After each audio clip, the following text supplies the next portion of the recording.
अस्सलामुअलैकुम, welcome back to my another video. मैं हूं आशिम, आप देख रहे हैं गेमिंग सॉल्यूशंस। इस चैनल पे बात की जाती है पीसी बर्निंग्स और पीसी बर्निंग से रिलेटेड कंटेंट के बारे में। ये मेरे पास एक बिल्ड का ऑर्डर आया है, ये मेरे सब्सक्राइबर की बिल्ड है, ठीक है।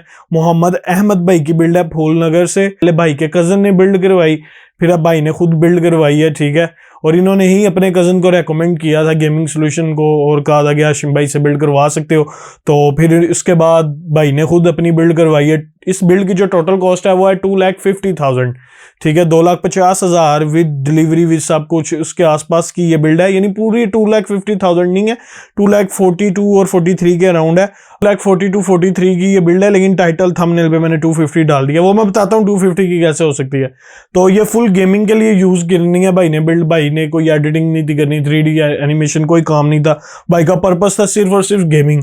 और ये बिल्ड जो है ये प्योर 2 के लेवल की गेमिंग आपको करवा सकती है 1080p हाई रिफ्रेश रेट के ऊपर, यानी कि आप इजीली 100+ FPS ऑलमोस्ट हर टाइटल में अचीव कर सकते हो। उसके अलावा 2K के ऊपर ये आपको अच्छी खासी गेमिंग करवा देगा ये पीसी। और ये जो इसके अंदर ग्राफिक यूज किया, तो first of all thanks to Ahmed भाई जिन्होंने मुझे सेलेक्ट किया, गेमिंग सॉल्यूशंस को सिलेक्ट किया अपनी बिल्ड करने के लिए, ठीक है। और इस स्टोर के ऊपर जो भी आपको कंपोनेंट्स प्रोवाइड की जाती है उनकी एक जेन्युइन वारंटी प्रोवाइड की जाती है, यूज कंपोनेंट की भी और न्यू कंपोनेंट्स की भी। मार्केट के अंदर आपको RX 580 570 ग्राफिक कार्ड की 1 मंथ वारंटी दी जाती है। मैं आपको गेमिंग सॉल्यूशन गेमिंग स्टोर के ऊपर आपको इसकी 2 मंथ्स की लोकल वारंटी देखने को मिलेगी।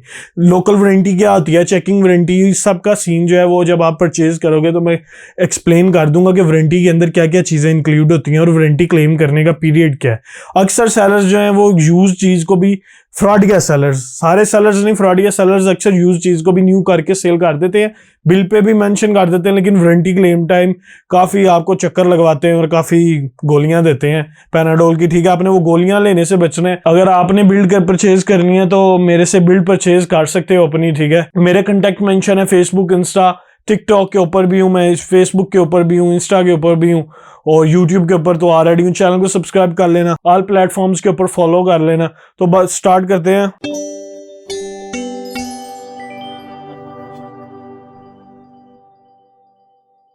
अपने फर्स्ट कंपोनेंट्स। इसके अंदर जो प्रोसेसर यूज किया है वो आता है AMD की तरफ से, AMD का RX 5600, ठीक है। इसके अंदर AMD का RX 5600 यूज किया, ये देख लो प्रोसेसर 10 मंथ्स लोकल वारंटी के साथ है। ये बिल्कुल न्यू प्रोसेसर है, ये यूज नहीं है, ट्रे वाला प्रोसेसर है। और अक्सर यहाँ पे दुकानदार क्या करते हैं कि यूज प्रोसेसर को, लोकल परचेज प्रोसेसर को आपको उसके वारंटी दे देते हैं। भाई यूज चीज यूज ही रहनी है, न्यू न्यू ही रहनी है। देख लो यार, ये प्रोसेसर की कंडीशन देख लो, कोई स्क्रैच नहीं, कोई कुछ नहीं। ये 10 मंथ्स लोकल वारंटी के साथ ये प्रोसेसर है, ठीक है। ये मैंने भाई को दे दिया है 38,000 का, ठीक है। उसके बाद इसके अंदर जो मदरबोर्ड यूज किया है वो है गीगाबाइट की तरफ से आने वाला गीगाबाइट का B550M DS3H, ठीक है। पहले काफ़ी शॉर्टेज थी मदरबोर्ड्स की, लेकिन अब अल्हम्दुलिल्लाह आ रहे हैं मार्केट में। यह मदरबोर्ड की रिटेल 43 से 44 है, ठीक है, मार्केट में। तो ये भी मैंने कोट किया 43,000 का इस बिल्ड के अंदर।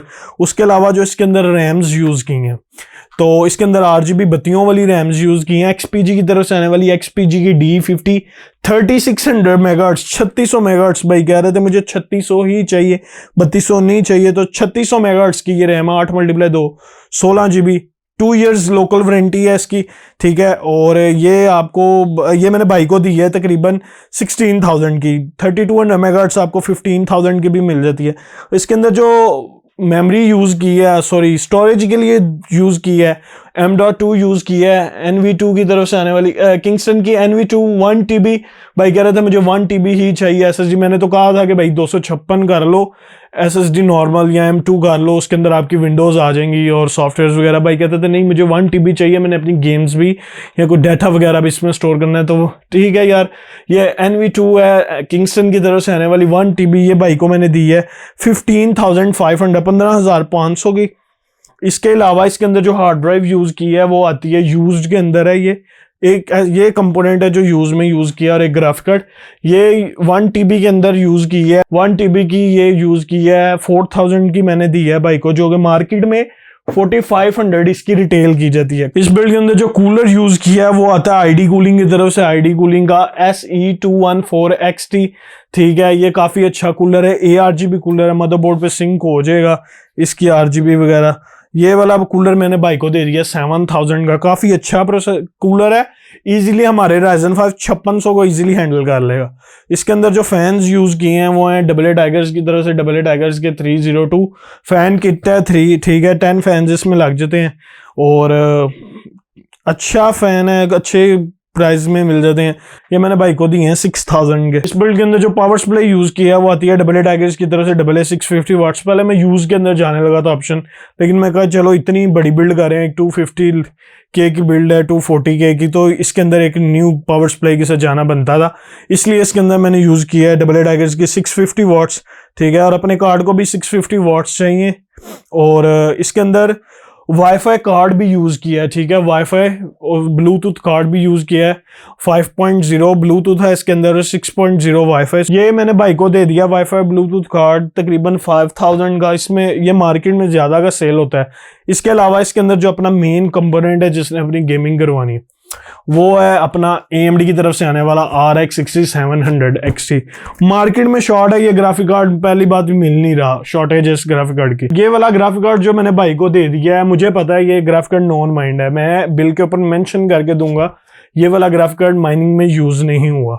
और ये मैंने भाई को दिया 85,000 का। पहले ये थोड़ा सस्ता था, ठीक है, पहले का आपको 80 तक भी देखने को मिल जाता था, 78 तक भी देखने को मिल जाता था। और नॉन माइंड कार्ड है, ठीक है, ये मैं बिल पर भी मेंशन करूंगा, नॉन माइंड कार्ड है। 83 से 84 इसकी डिटेल है, तो ये मैंने भाई को भी इतने का ही दिया है, ठीक है। इसके अंदर जो केसिंग यूज की है वो यूज की है डबल ए टाइगर्स की तरफ से आने वाली डबल ए टाइगर्स की एलियन वेयर, काफी अच्छी एलियन टाइप्स की इसकी लुक है, ठीक है, स्पेसशिप लगती है ये और काफी प्यारी केसिंग है। डबल साइडेड टेम्पर्ड ग्लास है, फ्रंट के ऊपर भी आपको इसका प्लास्टिक का कवर देखने को मिल जाएगा और डबल साइडेड ये टेम्पर्ड है, काफी प्यारी केसिंग है। इसके अंदर 4 फैन यूज किए हैं, एक फैन और यूज किया है वो लगाया और फ्रंट के ऊपर 3 फैंस की किट लगाई है, तो टोटल 4 फैन यूज किए हैं। तो ये बिल्ड के कंपोनेंट्स से बिल्ड को असेंबल करता हूँ, कुछ कुछ पार्ट्स दिखा दूंगा असेंबलिंग के। अगर मुझे टाइम मिला तो मैं तुम लोगों को बेंचमार्क्स भी गेम्स के इंक्लूड करूंगा इस बिल्ड के। आज आप बिल्ड फाइनल करते हो, कंपोनेंट्स मेरे पास पड़े हैं, अगर कोई कंपोनेंट नहीं पड़ा 1 डे के अंदर कंपोनेंट मंगवाया जाता है, नेक्स्ट डे के अंदर आपकी बिल्ड रेडी की जाती है। ये पेमेंट लेने के बाद का प्रोसेस है, पेमेंट भाई ने भी 100% एडवांस पेमेंट की है, फिर ये बिल्ड हुई है। आपके कंपोनेंट्स मेरे पास पड़े हैं, ठीक है, नहीं कोई एक आधा कंपोनेंट मिसिंग है तो वो अरेंज करना पड़ता है 1 डे के अंदर, उससे नेक्स्ट डे आपकी बिल्ड को रेडी किया जाता है। जैसे कि अभी वीडियो रिकॉर्ड हो रही है, बिल्ड रेडी की, इसके बाद रेडी होने के बाद इसे 1 डे टेस्ट किया जाता है। यहाँ पर ही 1 डे टेस्टिंग के अंदर आपको किसी किस्म का इशू आता है तो वो कंपोनेंट चेंज कर दिया जाता है, अगर नहीं इशू आता है तो फिर बिल्ड को टेस्ट वगैरह करके मुकम्मल फिर बिल्ड को डिलीवर किया जाता है, ठीक है। ये टेस्टिंग का प्रोसेस हर शॉप वाला नहीं करता और शॉप भी ओपन हो जाएगी, ओपनिंग के ऊपर भी आप आके देख सकते हो, कोई भी बिल्ड वगैरह हो रही है तो वो बिल्ड को टेस्टिंग के बगैर नहीं डिलीवर किया जाता। पास का जो रहने वाला होता है वो आ जाता है, लेकिन जिसकी बिल्ड डिलीवर करनी है ना आउट ऑफ सिटी, वो तो नहीं आ सकता और ना चार्जेस लगा सकता है डिलीवरी के बार बार, तो इसलिए बिल्ड को 1 डे टेस्ट किया जाता है और फिर डिलीवर किया जाता है, ठीक है। मदरबोर्ड को निकाल लेते हैं, उसके बाद प्रोसेसर वगैरह लगा लेते हैं, ठीक है। मदरबोर्ड देख लो यार, सील मदरबोर्ड है, ठीक है, ये गीगाबाइट की सील है और ये ओपन हो गई सील। इसके बाद ये मदरबोर्ड आ गया, न्यू मदरबोर्ड है विद 1 ईयर लोकल वारंटी है, 10 मंथ्स लोकल वारंटी है, 1 ईयर लोकल वारंटी है। प्रोसेसर भी तुम लोगों को दिखाता हूँ, ये देखो भाई राइजन का प्रोसेसर है 5600, न्यू प्रोसेसर है, यूज नहीं है और ये बिल्कुल न्यू प्रोसेसर है विद 10 मंथ्स लोकल वारंटी, कोई भी स्क्रैच वगैरह नहीं है, देख लो बिल्कुल न्यू प्रोसेसर है। इसको आपने, मैं असेंबलिंग के प्रोसेस के ऊपर भी बहुत ज़्यादा वीडियोज़ हैं, वैसे तो ज़रूरत ही नहीं बनाने की, फिर भी टाइम निकाल के एक वीडियो बना दूंगा असेंबलिंग के प्रोसेस पे। ये अपना प्रोसेसर लग गया, इसके बाद अपनी रैम्स लगाते हैं। रैम्स भी देख लो, सील पैक रैम्स हैं, अब इनको लगा लेते हैं। हाँ भाई सील ओपन हो गई है, ठीक है, रैम्स निकाल लेते हैं अपनी। काफ़ी प्यारी लुक्स की रैम्स हैं, बहुत ही प्यारी और बड़ी अच्छी क्वालिटी की रैम्स हैं, XPG की तरफ से आने वाली मेरी फेवरेट रैम्स में से एक है। इसके अंदर एक D60 भी आती है, D35 अब न्यू आई है, ये है D50, ये थोड़ी सी D35 से एक्सपेंसिव है, तो ये वाली रैम्स लगा लेते हैं। सबसे पहले अपनी 3600 मेगाहर्ट्ज़ की रैम्स हैं, 16 GB 8x2। और अब अपने मदरबोर्ड और रैम्स का डिस्प्ले ले लूँगा। मैं डिस्प्ले लेने लगा था इसलिए मैं कहा पावर सप्लाई को भी ओपन कर लूँ। ये देख लो, ये भी बिल्कुल सील पैक है, ये देख लो। और मैंने यही दिखाना था बस यार, सारे कंपोनेंट्स जो न्यू हैं वो न्यू हैं, कोई भी यूज कंपोनेंट कह के नहीं लगाया जाता, ठीक है, ये देख लो, ये पावर सप्लाई है। और इसके बाद अब मैं इसका डिस्प्ले वगैरह ले लेता हूँ सिस्टम का, उसके बाद आगे इसे केसिंग के अंदर सैंपल करते हैं। भाई ये कार्ड की कंडीशन देख लो तुम लोग, ठीक है, कार्ड की कंडीशन तुम लोगों के सामने है, सील कार्ड है, ठीक है, 6700 XT। पोर्ट्स की कंडीशन भी तुम लोगों के सामने है और कार्ड की कंडीशन भी तुम लोगों को फायर पल्स की तरफ से आने वाला। ये मैं रेड डेड खेलते मुझे आधा पौना घंटा हो गया तकरीबन, ठीक है। उसके अलावा call of duty cold war में खेल रहा था, लेकिन उसके अंदर इशू आ गया गेम में। ये देख लो जीपीयू टेम्परेचर देख लो, तकरीबन 77 है और 98% जीपीयू यूज़ हो रहा है। मेमोरी इसकी तकरीबन 9% के अराउंड यूज़ हो रही थी अभी। और सीन के हिसाब से है ना, जैसा सीन है उस हिसाब से GPU usage, CPU usage, RAM usage चला जाता है। और एफपीएस इसके हाईएस्ट अल्ट्रा सेटिंग है इस टाइम, ठीक है। और ये बर्फ़ वाला जो सीन है ना, वहाँ पे वैसे भी एफपीएस थोड़े आते हैं, जब ये ग्रीनरी वाली साइड पे जाता है तो 100+ एफपीएस चले जाते हैं। तो यहाँ पे अभी 78 to 85, 90 का एवरेज दे रहा है, ठीक है। और कोई स्टटरिंग बॉटलनेक नहीं देखने को मिला। 19% सीपीयू यूजेज है, आधा पौना घंटा हो गया गेम खेलते, और 60% 59 डिग्री टेम्परेचर है सीपीयू का और 78 डिग्री जीपीयू का टेम्परेचर है। ये देख लो यार,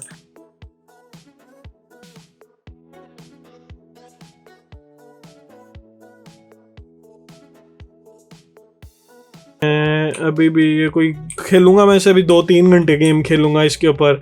उसके बाद मैंने स्ट्रेस टेस्ट कर लिया, इसका फुल मार्क कर लिया। फुल मार्क के ऊपर ये 75 to 76 डिग्री गया मैक्स, ठीक है। 20 मिनट मैंने इसे स्ट्रेस टेस्ट किया है, ठीक है। और उसके अलावा सील्ड कार्ड है, नॉन माइंड कार्ड है, 1 मंथ लोकल वारंटी थी इस कार्ड की। और बाकी आप लोगों के सामने ये देख लो, ये देखो अब 90 का एवरेज देगा, 90, 92। ये डिपेंड करता है एफपीएस आपके सीन के ऊपर, ठीक है, कि आपका जैसा सीन है उस हिसाब से एफपीएस होते हैं। अब रैम यूजेज 9 GB, 8 GB, कहीं 12 GB चला जाता है। तो इसी तरह 1920 × 1080 के ऊपर ये अल्ट्रा सेटिंग्स पे इस टाइम गेम चल रही है। फुल हाईएस्ट पॉसिबल सेटिंग्स हैं, जो हो सकती थी मैंने कर दी है। तो भाई ये कुछ फाइनल लुक्स हैं पीसी की, ठीक है। माशाल्लाह बहुत प्यारा पीसी बिल्ड हुआ है, मैं तुम लोगों को दिखा देता हूँ, ठीक है। इसके अंदर B550M DS3H यूज़ किया है, ठीक है।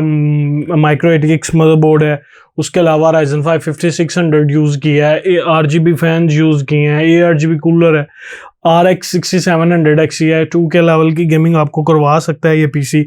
और इस बिल्ड की जो कॉस्ट है वो डिलीवरी डाल के और साथ में ये वाईफाई कार्ड डाल के, सब कुछ डाल के, ये तकरीबन 2,42,000-43,000 के अराउंड की ये बिल्ड है टोटल। मुझे सही नहीं पता, अभी कंफर्म नहीं है, वो बिल बनाऊंगा तो पता लगेगा। उसके अलावा ये 250 के अराउंड की बिल्ड है, ठीक है। थंबनेल टाइटल यही है। और इसके अंदर ये RGB फैंस यूज़ किए हैं, कलर वगैरह चेंज कर सकते हो, मोड्स हैं इसके अंदर काफ़ी ज़्यादा, ठीक है। सिंगल कलर करना है, सिंगल कलर कर लेना। भाई कह रहे थे मुझे सिंगल कलर चलाना है, तो मैंने सिंगल ही रखा हुआ है। 16 GB रैम है, 3600 मेगाहर्ट्ज़ इसके अंदर, ठीक है। न्यू पावर सप्लाई, ऑलमोस्ट सब कुछ न्यू है। ग्राफिक कार्ड और हार्ड ड्राइव को निकाल के 1 TB की M.2 यूज़ किया। अगर आप इसके अंदर 1 TB की M.2 ना यूज़ करते, मैंने भाई को कहा था कि भाई 256 GB यूज़ कर लो, लेकिन भाई ने नहीं सुनी, इन्होंने 1 TB ही कहा कि 1 TB ही यूज़ करनी है। तो ठीक है, 1 TB की इसके अंदर M.2 यूज़ किया, वरना आप इसके अंदर और ज़्यादा परफॉर्मेंस इंक्रीज कर सकते हो। 250K के बजट के अंदर आप इसके अंदर Core i5 12 जनरेशन का प्रोसेसर यूज़ करके अपनी परफॉर्मेंस इंक्रीज कर सकते हो। Ryzen 5 5600X लगा सकते हो। तो बहुत सारे ऑप्शंस थे, लेकिन कस्टमर का यही कहना था कि 1 TB मेरा पैसा मेरी मर्जी, उन्होंने अपनी मर्जी की। तो मैंने तो कहा था 256 is more than enough for Windows और सॉफ्टवेयर्स वगैरह, लेकिन 1 TB यूज़ की, M.2 1 TB hard drive, okay. तो अगर आप लोगों ने अपनी बिल्ड करवानी है, मेरे कॉन्टैक्ट मेंशन है, मेरे से कॉन्टैक्ट कर सकते हो अपनी बिल्ड के लिए। तो मिलते हैं अपनी नेक्स्ट वीडियो के अंदर, तब तक के लिए अस्सलाम वालेकुम। और इस बिल्ड को भी टेस्ट करना है, टेस्ट करके फिर डिलीवर करना है। अभी ये रेडी की है, सुबह के 7 बज रहे हैं, ठीक है, 2 घंटे लग गए हैं। अभी 230K की एक बिल्ड है, वाइट कलर की फुल प्रीमियम बिल्ड है, उसके ऊपर शशकों पे काफ़ी पैसे लगे हैं। Ryzen 5 3600 RTX 3060 के साथ बिल्ड है वो, और वाइट रंग की बिल्ड है, उसकी भी वीडियो आ जाएगी बहुत जल्द। 230K 40K की वो बिल्ड है, तो अभी मैंने वो भी रेडी करनी है। तो बस ये थी आज की वीडियो, मिलते हैं अपनी नेक्स्ट वीडियो के अंदर, तब तक के लिए अस्सलाम वालेकुम।